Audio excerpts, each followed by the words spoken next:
So hi friends, welcome back to career in commerce channel. So ಇವತ್ತಿನ ದಿನ ನಾವೇನ್ ನೋಡ್ತಾ ಇದೀವಿ ಅಂತಂದ್ರೆ, ಸೊ ಬಿ.ಕಾಮ್ ಫೋರ್ತ್ ಸೆಮಿಸ್ಟರ್ ಅಥವಾ ಸೊ ಉತ್ತಮ ಯೂನಿವರ್ಸಿಟಿಯಲ್ಲಿ ಸೆಕೆಂಡ್ ಸೆಮಿಸ್ಟರ್ ಬರುವಂತ ಒಂದು ಏನಪ್ಪಾ ಗ್ರಾಮರ್ ಪಾಯಿಂಟ್ ಇಂಗ್ಲಿಷ್ ಅಲ್ಲಿ ಗ್ರೂಪ್ ಡಿಸ್ಕಷನ್ ಅಂತ.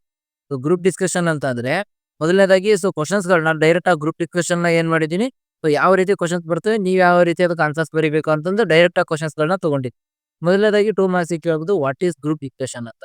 ಏನಪ್ಪ ಗ್ರೂಪ್ ಡಿಸ್ಕಷನ್ ಅಂದ್ರೆ, group discussion is a process in which a group of candidates discuss a given topic to evaluate their skills, knowledge and personality trait. ಅಂದ್ರೆ ಏನ್ ಮಾಡ್ತಾರೆ, ಸೊ ಫಾರ್ ಎಕ್ಸಾಂಪಲ್ ಇಮೇಜಿನ್ ನೋಡ್ಕೊಳ್ಳಿ, ಒಬ್ಬ candidate ಏನ್ ಮಾಡಿರ್ತಾನೆ.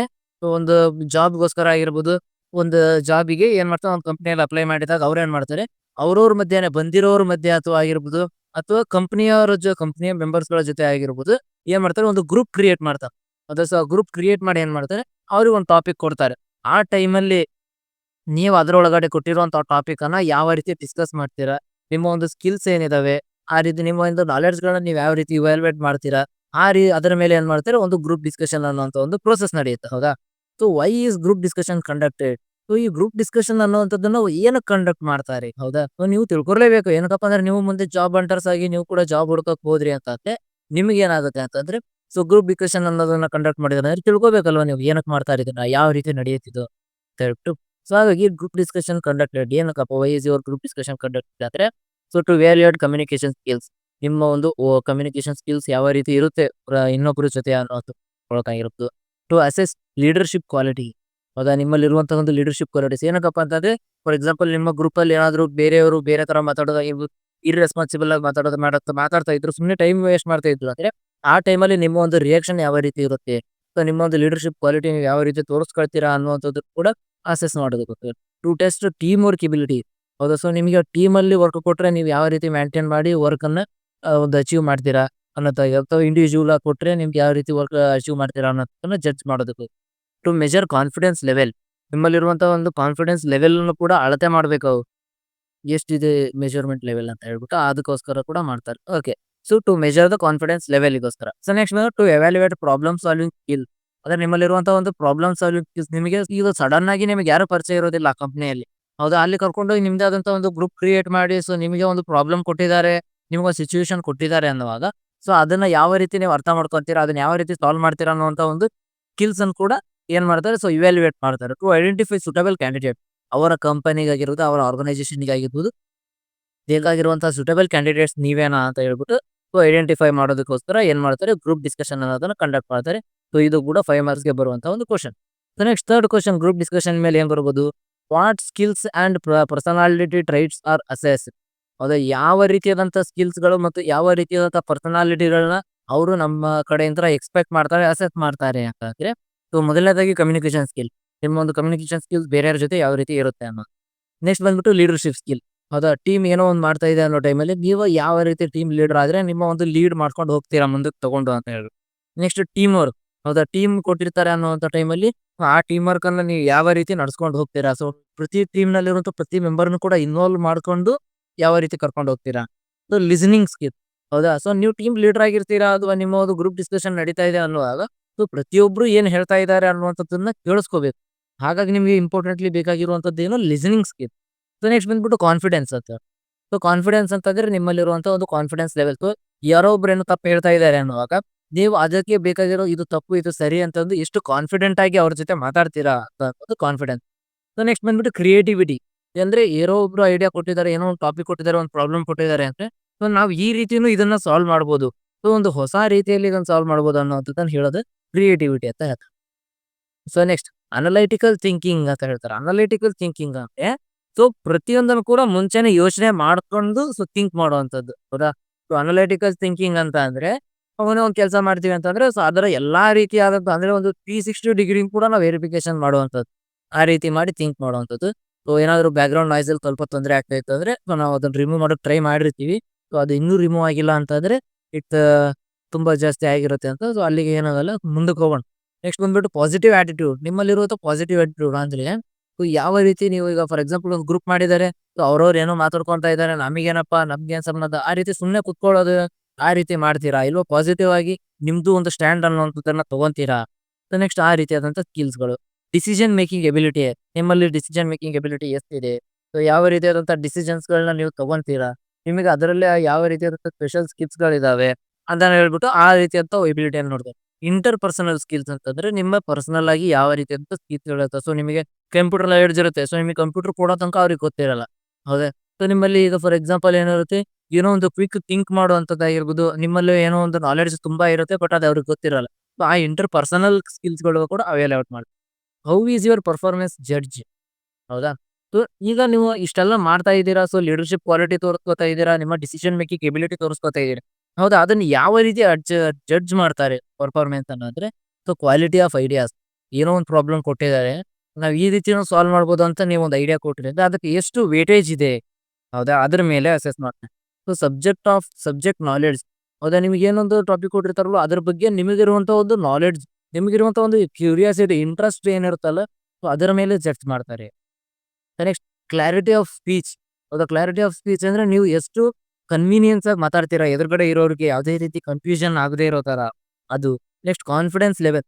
ಹೌದಾ? ಯಾವುದೇ ರೀತಿಯಾದಂಥ ಐ ಕಾಂಟ್ಯಾಕ್ಟ್ ತಪ್ಪದೇನೆ ಕಾನ್ಫಿಡೆನ್ಸ್ ಆಗಿ ಯಾವ ರೀತಿ ಕಾನ್ಫಿಡೆಂಟ್ ಆಗಿ ಯಾವ ರೀತಿ ಮಾತಾಡ್ತೀರಾ ಅನ್ನುವಂಥದ್ದು ಕೂಡ ನಿಮ್ಮ ಒಂದು ಪರ್ಫಾರ್ಮೆನ್ಸ್ ಜಡ್ಜ್ ಮಾಡೋದರಲ್ಲಿ ಇಂಪಾರ್ಟೆಂಟ್ ಆಗುತ್ತೆ. So next listening ability. ಹೌದಾ? ಸೊ ಲಿಸನಿಂಗ್ ಎಬಿಲಿಟಿ ನಾರ್ಮಲ್ ಆಗಿ ಎಲ್ಲರಿಗೂ ಕಡಿಮೆ ಇರುತ್ತೆ. ಏನಕ್ಕಪ್ಪ ಅಂದ್ರೆ ಫಾರ್ ಎಕ್ಸಾಂಪಲ್ ನಿಮ್ಮನ್ನೊಂದು ಗ್ರೂಪ್ ಡಿಸ್ಕಷನ್ ಬಿಟ್ಟು ಗ್ರೂಪ್ ಡಿಸ್ಕಷನ್ ಅಲ್ಲಿ ಚೆನ್ನಾಗಿ ಪರ್ಫಾರ್ಮೆನ್ಸ್ ಮಾಡಿ ಬಂದ್ರೆ ನಿಮ್ಮನ್ನ ಸೆಲೆಕ್ಟ್ ಮಾಡ್ಕೋತೀವಿ ಅಂತ ಹೇಳುವಾಗ, ಸೊ ಹರಿಯಲ್ಲಿ ಇರ್ತಾರೆ. ಬೇರೆದ್ ಏನ್ ಹೇಳ್ತಾ ಇದಾರೆ ಅಂತ ಕೇಳುವಷ್ಟು ಲಿಸನಿಂಗ್ ಸ್ಕಿಲ್ಸ್ ಅವ್ರಿಗೆ ಇರೋದಿಲ್ಲ. ಅಂತ ಟೈಮಲ್ಲಿ ಏನಾಗುತ್ತಪ್ಪ, ಸೊ ಲಿಸನಿಂಗ್ ಸ್ಕಿಲ್ ತುಂಬಾ ಇಂಪಾರ್ಟೆಂಟ್. ಸೊ ಪಾರ್ಟಿಸಿಪೇಷನ್ ಲೆವೆಲ್ ಅಂತ ಪಾರ್ಟಿಸಿಪೇಷನ್ ಲೆವೆಲ್ ಅಂತ ಅಂದ್ರೆ ಏನಪ್ಪಾ, ನೀವು ಯಾವ ರೀತಿ ಒಂದು ಫಾರ್ ಎಕ್ಸಾಂಪಲ್ ಟೀಮಲ್ಲಿ ಇರ್ತೀರಾ. ಹೌದಾ? ಆ ಟೀಮಲ್ಲಿ ನಿಮ್ಮ ಸ್ಟ್ಯಾಂಡ್ ಏನು? ಸೊ ನೀವು ಎಷ್ಟು ಮಾತಾಡಿದೀರಾ ಆ ಟೀಮಲ್ಲಿ ಅನ್ನುವಂಥದ್ದು ಕೂಡ ನೋಟಿಸ್ ಆಗುತ್ತೆ. ಸೊ ನೀವು ಆ ಟೀಮಲ್ಲಿ ಎಷ್ಟು ಮಾತಾಡಿದೀರಾ, ಆ ಟೀಮ್ನವ್ರ ಜೊತೆಗೆ ಎಷ್ಟು ಹೊಂದಾಣಿಕೆ ಅಂತ ಇದ್ದೀರಾ, ಎಷ್ಟು ಪಾರ್ಟಿಸಿಪೇಟ್ ಮಾಡ್ತಾ ಇದ್ದೀರಾ ಪ್ರತಿ ಕ್ವಶನ್ ಅಲ್ಲೂ ಪ್ರತಿ ಡಿಬೇಟ್ ಅಲ್ಲೂ ಅಂತ ಹೇಳಿ. ಸೊ ನೆಕ್ಸ್ಟ್ ಟೀಮ್ ಸ್ಪಿರಿಟ್ ಅಂತ ಹೇಳ್ತಾರೆ. ಸೊ ಟೀಮ್ ಸ್ಪಿರಿಟ್ ಅಂತ ಅಂದ್ರೆ ಟೀಮಲ್ಲಿ ಇರುವಂತಹ ಒಂದು ಎನರ್ಜಿ. ಸೊ ಟೀಮಲ್ಲಿ ಎಲ್ಲರೂ ಕೂಡ ಒಂದು ಸ್ಪಿರಿಟ್ನೆಸ್ ಅನ್ನೋದು ಇರುತ್ತಲ್ವಾ. ಸೊ ಒಬ್ಬೊಬ್ರು ಕೂಡ ಒಂದು ಐಡಿಯಾ ಹುಟ್ಟಾಕುವಂಥದ್ದಾಗಿರೋದು. ಸೊ ಕಂಟಿನ್ಯೂಸ್ ಆಗಿ ಥಿಂಕಿಂಗ್ ಮಾಡುವಂಥದ್ದಾಗಿರೋದು. ಆ ರೀತಿ ಟೀಮ್ ಸ್ಪಿರಿಟ್ ಅನ್ನ ಯಾವ ರೀತಿ ನೀವು ಮೇಂಟೈನ್ ಮಾಡ್ತೀರಾ. ಸೊ ನೀವು ಎಲ್ಲಾರು ಒಂದ್ ಏನೋ ಮಾತಾಡ್ತಾ ಇರ್ತಾರೆ. ಸೊ ಫಾರ್ ಎಕ್ಸಾಂಪಲ್ ನೀವೇನೋ ಬಂದು ಮಾತಾಡ್ತೀರಾ. ಅಲ್ಲಿ ಏನಾಗುತ್ತೆ, ಸ್ಪಿರಿಟ್ ಕಡಿಮೆ ಆಗುತ್ತೆ. ಎಲ್ಲರ ಇಂಟ್ರೆಸ್ಟ್ ಕೂಡ ಹೋಗ್ಬಿಡತ್ತೆ.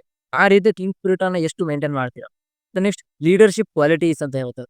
ಸೊ ಲೀಡರ್‌ಶಿಪ್ ಕ್ವಾಲಿಟೀಸ್ ಅಂತ ಅಂದ್ರೆ ಈಗ ಫಾರ್ ಎಕ್ಸಾಂಪಲ್ ನಿಮ್ಮ ಒಂದು ಲೀಡರ್‌ಶಿಪ್ ಆಗಿರ್ತೀರಾ. ನೀವು ಯಾವ ರೀತಿಯಾದಂಥ ಕ್ವಾಲಿಟೀಸ್‌ಗಳನ್ನ ಬೆಳೆಸ್ಕೊಂಡಿರ್ತೀರಾ. ಯಾವಾಗ್ಲೂ ಕೂಡ ಬರೀ ಆರ್ಡರ್ ಮಾಡೋದೇ, ಯಾವಾಗ್ಲೂ ಬರೀ ರಿಕ್ವೆಸ್ಟ್ ಮಾಡ್ಕೊಳ್ಳೋದೇ. ಈ ರೀತಿ ಲೀಡರ್‌ಶಿಪ್ ಕ್ವಾಲಿಟೀಸ್ ಏನೇನ ಇದೆ. ಸೊ ನೆಕ್ಸ್ಟ್ ಲಾಜಿಕಲ್ ಥಿಂಕಿಂಗ್ ಅಂತ ಹೇಳ್ತಾರೆ.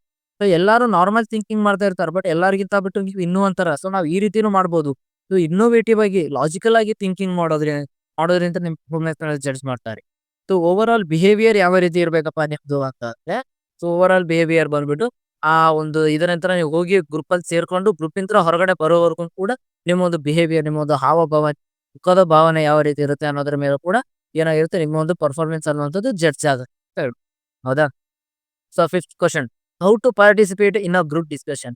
ಯಾವ ರೀತಿ ನೀವು ಪಾರ್ಟಿಸಿಪೇಟ್ ತಗೋಬೇಕು. ಹೌದಾ? ಇಲ್ಲಿ ನೋಡಿ ಹೇಳ್ದ ನಾನು, ನಿಮ್ಮ ಪರ್ಫಾರ್ಮೆನ್ಸ್ ನ ಜಡ್ಜ್ ಮಾಡ್ಬೇಕು ಅಂತಂದ್ರೆ ಏನ್ ಮಾಡ್ತಾರೆ, ಪಾರ್ಟಿಸಿಪೇಷನ್ ಲೆವೆಲ್ ಯೂಸ್ ಮಾಡ್ತಾರೆ. ಹೌದಾ? ಸೊ ಪಾರ್ಟಿಸಿಪೇಷನ್ ಲೆವೆಲ್ ಯೂಸ್ ಹಾಗಿದ್ದಾಗ ಯಾವ ರೀತಿ ಪಾರ್ಟಿಸಿಪೇಷನ್ ಮಾಡಿದ್ರೆ ನಿಮ್ಮ ಒಂದು ಸ್ಟ್ಯಾಂಡ್ ವರ್ಕ್ ಆಗುತ್ತೆ ಅಂತ ಅಂದ್ರೆ, ಅಂಡರ್ಸ್ಟ್ಯಾಂಡ್ ದ ಟಾಪಿಕ್ ಕೇರ್ಫುಲ್. ಮೊದಲು ಪಾರ್ಟಿಸಿಪೇಟ್ ಮಾಡೋದಕ್ಕಿಂತ ಮುಂಚೆ ಏನ್ ಮಾಡ್ಬೇಕು, think before speaking and understand the topic carefully. ಅಂದ್ರೆ ಯೋಚನೆ ಮಾಡ್ಬೇಕು. ನಾವೇನೋ ಒಂದು ಪಾಯಿಂಟ್ ಹೇಳ್ತಾ ಇದೀವಿ ಅಂತಂದ್ರೆ ಅದಕ್ಕಿಂತ ಮುಂಚೆ ತುಂಬಾ ಯೋಚನೆ ಮಾಡಿ ಈ ಪಾಯಿಂಟ್ ಅದಕ್ಕೆ ರಿಲೆವೆಂಟ್ ಆಗಿದೆನಾ, ಇದನ್ನ ಹೇಳಿದ್ರೆ ಕನ್ವಿನ್ಸ್ ಆಗುವಂತ ಪಾಯಿಂಟ್ ಇದು, ಆ ರೀತಿ ಥಿಂಕ್ ಮಾಡಿ ಆ ಟಾಪಿಕ್ ಏನಿದೆ ಅದನ್ನ ತುಂಬಾ ನೀಟಾಗಿ ಅರ್ಥ ಮಾಡ್ಕೊಂಡು ಆಮೇಲೆ ಏನ್ ಮಾಡುವಂಥದ್ದು, ಪ್ರೆಸೆಂಟ್ ರಿಲೆವೆಂಟ್ ಇನ್ಫಾರ್ಮೇಶನ್ ಅಂತ ಹೇಳ್ತೀವಿ. ಹೌದಾ? ಅದಾದ್ಮೇಲೆ ನಾವು ಆ ಒಂದು ರಿಲೆವೆಂಟ್ ಇನ್ಫಾರ್ಮೇಶನ್ ಅನ್ನ ಏನ್ ಮಾಡ್ಬೇಕು, ಅವ್ರ ಎದುರುಗಡೆಗೆ ಇಡಬೇಕು. So speak clearly and confidently. ನೀವೇನು ಹೇಳ್ತಾ ಇದ್ದೀರಾ, ನೀವೇನು ಮಾತಾಡ್ತಾ ಇದ್ದೀರಾ ಅದನ್ನ ಕ್ಲಿಯರ್ ಆಗಿ ಹೇಳ್ಬೇಕು ಮತ್ತೆ ಕಾನ್ಫಿಡೆಂಟ್ ಆಗಿ ಹೇಳ್ಬೇಕು. So next listen to others. ಬೇರೆಯವರು ಏನ್ ಹೇಳ್ತಾ ಇರ್ತಾರೆ ಅದನ್ನು ಕೂಡ ಕೇಳಿಸ್ಕೋಬೇಕು. ಅದು ಯಾವ ರೀತಿ, ರೆಸ್ಪೆಕ್ಟ್ ಡಿಫರೆಂಟ್ ಒಪಿನಿಯನ್. ಹೌದಾ? ಒಬ್ರು ಆಗುತ್ತೆ ಅಂತ ಹೇಳ್ಬೋದು, ಇನ್ನೊಬ್ರು ಆಗೋದಿಲ್ಲ ಅಂತ ಹೇಳ್ಬೋದು. ಆಗೋದಿಲ್ಲ ಅನ್ನೋಂಥವ್ರನ್ನ ದ್ವೇಷದಿಂದ ನೋಡೋದು, ಆಗುತ್ತೆ ಅನ್ನೋಂಥವ್ರನ್ನ ಸೊ ಏನ್ ಮಾಡುವಂಥದ್ದು, ಆಗುತ್ತೆ ಅನ್ನೋಂಥವ್ರ ನೋಡಿದ ತಕ್ಷಣ ಅವ್ರನ್ನ ದ್ವೇಷ ಮಾಡುವಂಥದ್ದು ಮಾಡಬಾರ್ದು. ಸೊ ಎಲ್ಲಾರನ್ನೂ ಕೂಡ ಒಂದೇ ರೀತಿ ನೋಡುವಂಥದ್ದು, ಎಲ್ಲಾರನ್ನೂ ಕೂಡ ಡಿಫರೆಂಟ್ ಒಪಿನಿಯನ್ ಮೇಲೆ ಯಾರ್ಯಾರು ಕೊಟ್ಟಿರ್ತಾರಲ್ವ ಸೊ ಅವ್ರನ್ನ ಏನ್ ಮಾಡುವಂಥದ್ದು, ತುಂಬಾ ಗೌರವದಿಂದ ನೋಡ್ಕೊಳ್ಳುವಂಥದ್ದು. ಓಕೆನಾ? ಸೊ ನೆಕ್ಸ್ಟ್ ಪಾಯಿಂಟ್ ಏನಿದೆ, so support your arguments with facts. ಹೌದಾ? ನೀವು ಏನೋ ಒಂದು ವಾದ ಮಾಡ್ತಾ ಇದ್ದೀರಾ ಅಂತ ಫಾರ್ ಎಕ್ಸಾಂಪಲ್ ನೀವು ಅವ್ರೇನೋ ಒಂದು ಹೇಳಿದ್ರು. ಸೊ ಅದೆಲ್ಲ ಆ ರೀತಿ ಅಲ್ಲ ಈ ರೀತಿ ಅಂತ ಹೇಳ್ತಾ ಇದ್ವಿ ಆತರ, ಅದ್ರ ಹಿಂದ್ಗಡೆ ಒಂದು ನೈತಿಕತೆ ಇರಬೇಕು. ಫ್ಯಾಕ್ಟ್ ಅನ್ನೋಂಥದ್ದನ್ನ ಮೇಂಟೈನ್ ಮಾಡ್ಬೇಕು. ಸೊ ಸುಮ್ನೆ ಬಾಯಿಗೆ ಬಂತು ಹೇಳ್ದೆ ಈ ರೀತಿ ಅನ್ನೋಂಥದ್ದಕ್ಕಿಂತ ಹಿಂದೆ ಒಂದು ಸಾಕ್ಷಿ ಇಟ್ಕೊಂಡು ಹೇಳುವಂಥದ್ದಾಗಿರ್ಬೋದು, ಒಂದು ನಿಜವಾಗ್ಲೂ ನಡೆದಿರುವಂತ ಒಂದು ಘಟನೆನ ಇಟ್ಕೊಂಡು ಹೇಳುವಂಥದ್ದಾಗಿರ್ಬೋದು, ಮಾಡಿದ್ರೆ ಏನಾಗಪ್ಪ ಅಂತ ಸಪೋರ್ಟ್ ಮಾಡ್ಕೊಂಡು ಆರ್ಗ್ಯುಮೆಂಟ್ ಮಾಡಿದ್ರೆ ಏನಾಗುತ್ತೆ ಅಂದ್ರೆ ನಿಮ್ಮ ಒಂದು ಸ್ಟ್ಯಾಂಡ್ ಸ್ಟ್ರಾಂಗ್ ಆಗಿ ನಿಲ್ಲುತ್ತೆ ಅಂತ ಹೇಳ್ಬೋದು. ಸೊ ನೆಕ್ಸ್ಟ್ ಪಾರ್ಟಿಸಿಪೇಟ್ ಆಕ್ಟಿವ್ಲಿ ಅಂತ ಹೇಳ್ತಾರೆ. ಪಾರ್ಟಿಸಿಪೇಟ್ ಮಾಡೋದು ಅಂತಂದ್ರೆ ಏನಪ್ಪಾ ಅಂತಂದ್ರೆ, ಸೊ ನೆಕ್ಸ್ಟ್ ಆ ಒಂದು ಗ್ರೂಪ್ ಡಿಸ್ಕಷನ್ ಏನೋ ನಡೀತಾ ಇರುತ್ತೆ ಅಂದ್ರೆ ನೀವು ಸೈಲೆಂಟ್ ಆಗಿ ಕುತ್ಕೊಳ್ಳೋದಾಗಿರ್ಬೋದು, ನನಗೆ ಸಂಬಂಧ ಇಲ್ಲ, ಅದು ನನಗೆ ಗೊತ್ತಿಲ್ಲ, ಇವ್ರು ಯಾರು, ಯಾವ ರೀತಿ ಮಾತಾಡೋದು, ಈ ರೀತಿಯಾದಂತ ಥಿಂಕಿಂಗ್ ಮಾಡಿದ್ರೆ, ಸೊ ನಾವಿಲ್ಲಿ ಕೆಲಸ ತಗೊಳಕ್ ಬಂದಿದೀವಿ, ಇಲ್ಲ ಒಂದು ವರ್ಕ್ ಮಾಡೋದಕ್ಕೋಸ್ಕರ ಬಂದಿದ್ದೀವಿ, ಡಿಸ್ಕಷನ್ ಬಂದಿದೀವಿ ಅಂತಂದ್ರೆ ನಿಮ್ಮ ಒಂದು ಪಾರ್ಟಿಸಿಪೇಷನ್ ಲೆವೆಲ್ ತುಂಬಾ ಆಕ್ಟಿವ್ ಆಗಿರ್ಬೇಕು. ಸೊ ಡೂಸ್ ಇನ್ ಗ್ರೂಪ್ ಡಿಸ್ಕಷನ್ ನಲ್ಲಿ ಏನ್ ಮಾಡ್ಬೇಕು? ಸೊ ಇಲ್ಲಿರೋ ಪಾಯಿಂಟ್ಸ್ ಗಳನ್ನ ನಾನು ಜಾಸ್ತಿ ಹೇಳಕ್ ಹೋಗೋದಿಲ್ಲ. ಸೊ ಬಿ ಕಾನ್ಫಿಡೆಂಟ್ ಆಗಿರ್ಬೇಕು. ಎದುರುಗಡೆ ಇರುವಂತ ಗ್ರೂಪ್ ಮೆಂಬರ್ಸ್ ಜೊತೆಗೆ ಐ ಕಾಂಟ್ಯಾಕ್ಟ್ ಮೇಂಟೈನ್ ಮಾಡಬೇಕು. ಸೊ ಲಿಸನ್ ಕೇರ್ಫುಲಿ ಅಂತಂದ್ರೆ ತುಂಬಾ ಕೇರ್ಫುಲ್ ಆಗಿ ಕೇಳಿಸ್ಕೋಬೇಕು ಮತ್ತು ಮಾತಾಡಬೇಕು. ಸ್ಪೀಕ್ ಕ್ಲಿಯರ್ಲಿ ಅಂಡ್ ಕೇರ್ಫುಲಿ ಅಂತ ಹೇಳ್ತಾರೆ. ಅದ ಎಷ್ಟು ಕ್ಲಿಯರ್ ಆಗಿ ಕೇಳಿಸ್ಕೊತೀವೋ ಅಷ್ಟು ಕ್ಲಿಯರ್ ಆಗಿ ಮಾತಾಡ. To stay relevant to the topic, ಯಾವಾಗಲೂ ಟಾಪಿಕ್ ನ ಬಿಟ್ಟು ಹೊರಗಡೆ ಹೋಗಬಾರ್ದು ಮಾತುಕತೆಗಳು. ಸೊ ರಿಲೆವೆಂಟ್ ಟಾಪಿಕ್ ನೇ ಮಾತಾಡಬೇಕು. ರೆಸ್ಪೆಕ್ಟ್ ಅದರ್ಸ್ ವ್ಯೂಸ್ ಅಂತ ಹೇಳ್ತಾರೆ. ಅಂದ್ರೆ ಸೊ ಅದರ್ಸ್ ಬೇರೆಯವರ ಒಂದು ದೃಷ್ಟಿಕೋನ ಯಾವ ರೀತಿ ಇದೆ ನಿಮ್ಮ ಒಂದು ಡಿಸಿಷನ್ ಮೇಲೆ, ಅದನ್ನು ಕೂಡ ನೀವು ರೆಸ್ಪೆಕ್ಟ್ ಮಾಡಬೇಕು. ಪಾರ್ಟಿಸಿಪೇಟ್ ಆಕ್ಟಿವ್ಲಿ ಅಂತ ಹೇಳ್ತಾರೆ. ಹೌದಾ? ಸೊ ಆಕ್ಟಿವ್ ಆಗಿ ಪಾರ್ಟಿಸಿಪೇಟ್ ಮಾಡಬೇಕು. ಇಲ್ಲಿ ಮೇಲ್ಗಡೆನೂ ಹೇಳ್ದೆ ನಾನು ಆ ಪಾಯಿಂಟ್, ಹಾಗಾಗಿ ಸುಮ್ಮನೆ ಮುಂದೆ ಹೋಗ್ತಾ ಇರ್ತೀವಿ. So use positive language interview skills ಅಲ್ಲಿ ಕೂಡ ಹೇಳಿದೆ ನಾನು ಯಾವ ರೀತಿ ಪಾಸಿಟಿವ್ ಲ್ಯಾಂಗ್ವೇಜ್ ಯೂಸ್ ಮಾಡಬೇಕು ಅಂತ ಹೇಳ್ಬಿಟ್ಟು. ನೆಕ್ಸ್ಟ್, ಡೋಂಟ್ಸ್ ಇನ್ ಗ್ರೂಪ್ ಡಿಸ್ಕಷನ್, ತುಂಬಾ ಇಂಪಾರ್ಟೆಂಟ್ ಆದಂತ ಒಂದು ಕ್ವಶನ್ ಬಂದಿತ್ತು. ಡೋಂಟ್ಸ್ ಇನ್ ಗ್ರೂಪ್ ಡಿಸ್ಕಷನ್ ಅಂದ್ರೆ ಯಾವ ರೀತಿ ಗ್ರೂಪ್ ಡಿಸ್ಕಷನ್ ಅನ್ನ ಮಾಡಬಾರದು. ಸೊ ಇಂಟರಪ್ಟ್ ಅದರ್ಸ್, ಬೇರೆಯವ್ರು ಏನೋ ಹೇಳ್ತಾ ಇರ್ತಾರೆ, ನೀವು ನಡುಗ್ ಮಾತಾಡುವಂಥದ್ದು ಇಂಟರಪ್ಷನ್ ಆಗಿ. Dominate the discussion. ಹೌದಾ? ಇಬ್ಬರು ಏನೋ ಡಿಸ್ಕಸ್ ಮಾಡ್ತಾ ಇರ್ತಾರೆ, ಆ ರೀತಿ ಮಾಡಿದ್ರೆ ಆಗಲ್ಲ, ಈ ರೀತಿ ಮಾಡಿದ್ರೆ ಆಗಲ್ಲ ಅಂತಂದು ನೀವು ಡಾಮಿನೇಟ್ ಮಾಡುವಂಥದ್ದು. ಯೂಸ್ ಅಗ್ರೆಸಿವ್ ಲ್ಯಾಂಗ್ವೇಜ್, ಯಾರೋ ಒಬ್ರು ನೀವೇನೋ ಹೇಳ್ತಾ ಇದ್ದೀರಾ ಕೇಳಿಸ್ಕೋತಾ ಇಲ್ಲ, ಅವ್ರ ಪಾಡಿಗೆ ಅವ್ರು ಮಾತಾಡ್ತಾರೆ, ಒಂದೇ ಸಾರಿಗೆ ಅಗ್ರೆಸಿವ್ ಆಗಿ ಮಾತಾಡೋದಲ್ಲ. So criticise others personally. ಹೌದಾ? ಸೊ ಯಾರೋ ಒಬ್ಬನ ಏನೋ ಒಪಿನಿಯನ್ ಹೇಳ್ತಾನೆ, ಇವ್ರು ಬಂದ ನೋಡಿ ಏನೋ ತಗೊಂಡ್ ಬಂತ, ಈ ರೀತಿ ಕ್ರಿಟಿಸಿಸಮ್ ಮಾಡಬಾರ್ದು. ಹೌದಾ? ಸೊ ಎಲ್ಲಾರ ಒಪಿನಿಯನ್ ಕೂಡ ರೆಸ್ಪೆಕ್ಟ್ ಮಾಡಿ. Speak without knowledge. ಹೌದಾ? ಯಾವುದೇ ರೀತಿ ತಿಳ್ಕೊಳ್ದೇನೆ ಮಾತಾಡಬಾರ್ದು. ಸೊ ಮೊದಲನೇದಾಗಿ ಎಲ್ಲದನ್ನು ಕೂಡ ತಿಳ್ಕೊಂಡು ಮಾತಾಡ್ಬೇಕು. Stay silent through out.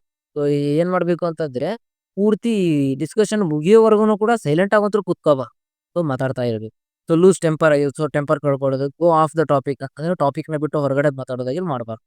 So 8 number, candidates likely to be selected.